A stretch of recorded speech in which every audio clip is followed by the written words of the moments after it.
उसका भाई विदेश चला गया।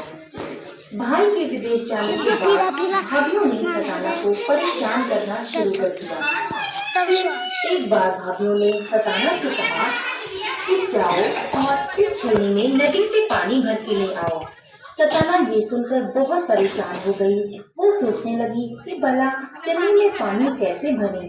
वो छलनी लेके नदी के पास गई और वहाँ बैठकर बहुत रोने लगी। इसके बाद वहाँ पर खूब सारी चींटियाँ इकट्ठी हो गई और सताना से पूछने लगी कि दीदी तुम यहाँ बैठकर क्यों रो रही हो।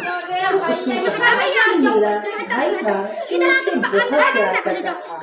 वो मेरी हर बात को समझता था, लेकिन अब वो विदेश चला गया है। मेरे और 6 भाई हैं। वो मुझे बहुत मानते हैं, पर मेरी भाभियाँ मुझे बहुत तंग करती हैं।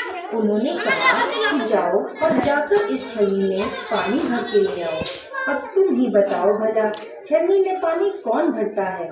तो चींटियों ने कहा कि बहन तुम परेशान ना हो, हम तुम्हारी मदद करेंगे। हम जितनी भी चींटियां हैं वो छलनी के सभी छेद में घुस जाएंगे और तब तुम पानी भर लेना।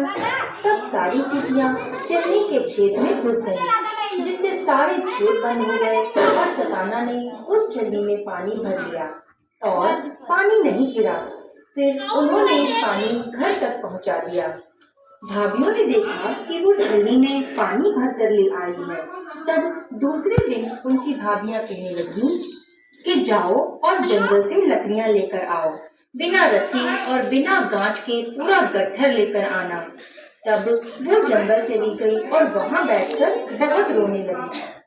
जब वो रो रही थी तो वहाँ से एक सांप निकला और जब उसने सताना को रोते हुए देखा तो वो भी पूछने लगा कि सताना बहन क्यों रो रही हो। सताना वही सब बताने लगी कि मेरे 7 भाई हैं, सारे भाई घर पर हैं, लेकिन एक भाई मुझसे जो बहुत ज्यादा प्यार करता था वो अब पैसे कमाने के लिए विदेश चला गया है और मेरी सारी भाभियां मुझे बहुत परेशान करती हैं, तरह तरह से परेशान करती हैं। उन्होंने कहा कि जाओ जंगल से लकड़ियां लेकर आओ, बिना रस्सी बिना बांध के पूरा गट्ठर लेकर आना।